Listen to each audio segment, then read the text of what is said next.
Olá, meus amigos e amigas do EAD. Nós estamos gravando agora a aula do sábado, dia 6 de junho de 2020. Mas eu vou pedir licença para vocês para fazer uma aula especial. Nós terminamos o módulo 3, do livro 3, e vamos começar agora o módulo 4, que vai falar sobre as curas, não é? A Roberta havia comentado em relação à última aula, em outras vezes vocês também já pediram alguns esclarecimentos históricos. Conversando aqui com a Simone, eu tomei a liberdade de preparar uma aula histórica, né? Não vou seguir o roteiro do EAD hoje. E vou fazer, claro, de maneira muito simples, muito compacta, né? Não dá para a gente falar da história, toda a história, em tão pouco tempo.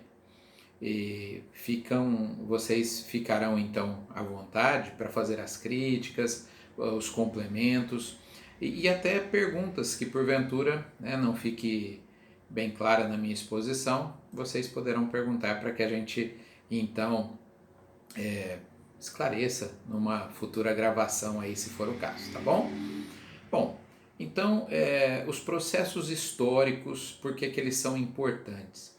Aqui em casa, aproveitando o período da pandemia aí com o pessoal todo reunido, a gente tem feito algumas aulas, né? Os filhos escolhem alguns temas e não é por questões de necessidade não, só para que a gente converse mesmo. E é muito gostoso conversar sobre história, né? Ontem mesmo, o tema escolhido por eles foi Semana de Arte Moderna, então eu expliquei isso para eles. No domingo, a gente falou sobre a Primeira Guerra Mundial, enfim, e a gripe espanhola, né, que veio em seguida. A gente vai conversando sobre a história e dessa maneira vai entendendo os processos, né? O que acontecia antes, naquele período, depois. Eu vou então iniciar a minha exposição do começo, falando da pré-história. Primeiro que não é um termo adequado, né? O homem fazia história já, mas é que ele não registrava isso de maneira escrita, então o que se tem desse período é muito pouco, através dos fósseis, através de objetos que foram encontrados, e dessa maneira, quando a escrita foi inventada, as sociedades letradas resolveram separar, né, esse período que não havia escrita e chamá-lo então de pré-história. Seria mais correto dizermos pré-registro escrito da história.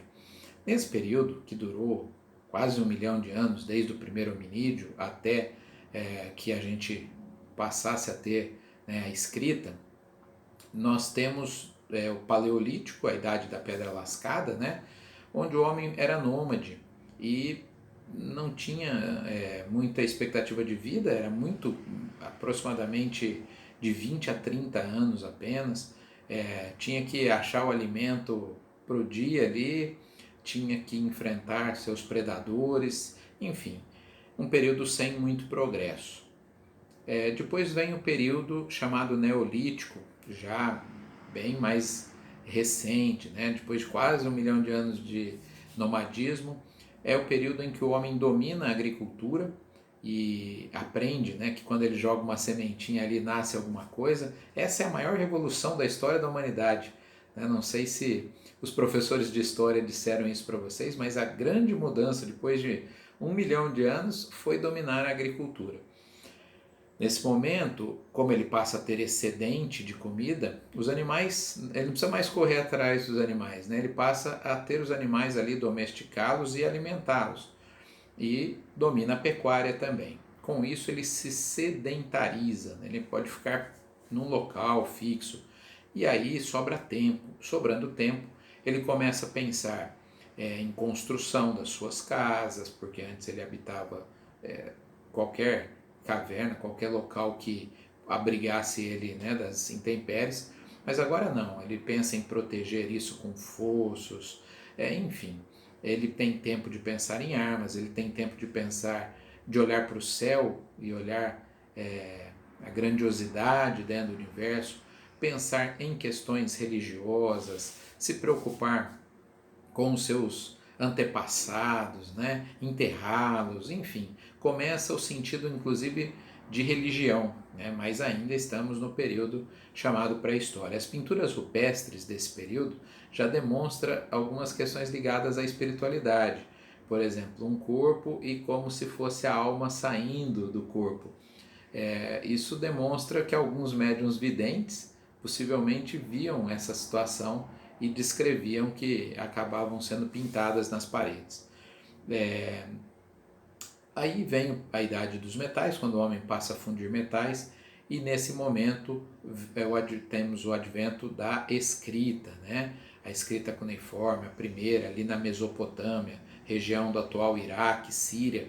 Ali começaram as primeiras civilizações no sentido histórico, né? As primeiras que têm registro escrito daquilo que fazia. Ainda parcos registros, mas já alguma coisa.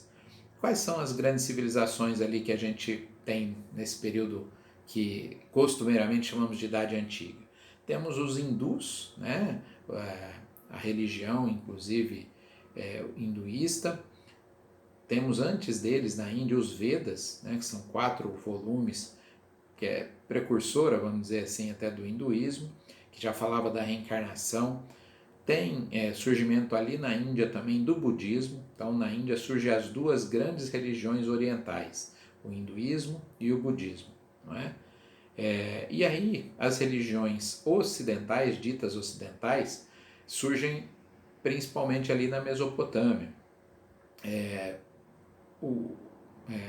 Temos o judaísmo, que vai surgir ali, o cristianismo, que vai surgir no seio dos judeus também, e ali na Península Arábica que vai surgir o islamismo. São as 3 religiões consideradas ocidentais. São 5 grandes entroncamentos religiosos, né?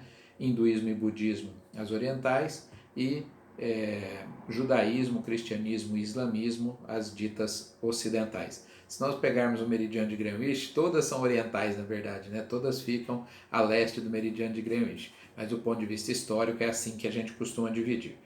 É importante destacar ali os mesopotâmicos, foram vários povos que ocuparam aquela região, sumérios, acádios, assírios, caldeus, babilônicos, né? Tendo alguns destaques, por exemplo, antes do próprio Noé, nós temos ali naquela região o Gilgamesh, que construiu uma arca também, e é anterior a essa história, provavelmente influenciou a história dos hebreus quando eles ali estiveram naquela região, e acabou trazendo isso para sua base religiosa também, né? A história do Noé que todos conhecem. Ali temos um outro rei famoso, Hammurabi, a pena de talião, olho por olho, dente por dente, que pode parecer para a gente muito absurdo isso, mas foi um avanço para a época, né? Porque não havia nenhuma lei. Alguém fazia alguma coisa, o outro ia lá e matava. Agora não, passa a ter um princípio que é até hoje norte para o direito, que é a proporcionalidade da pena. Então a pena de talião, ela pregava o seguinte: se você fez tal coisa, você vai ter tal punição. Se você fez isso, vai ter aquela outra punição. Então essa proporcionalidade da pena é base do direito até hoje e surgiu com o Código de Hammurabi ali na Mesopotâmia, né? Os persas, que é o atual Irã, região do atual Irã, não são árabes, né? Às vezes o pessoal acha que lá no Irã é árabe, não é, na verdade civilização persa, e lá surge o mazdeísmo, que vai trazer uma influência grande para o cristianismo, que é o dualismo, a ideia de o bem contra o mal.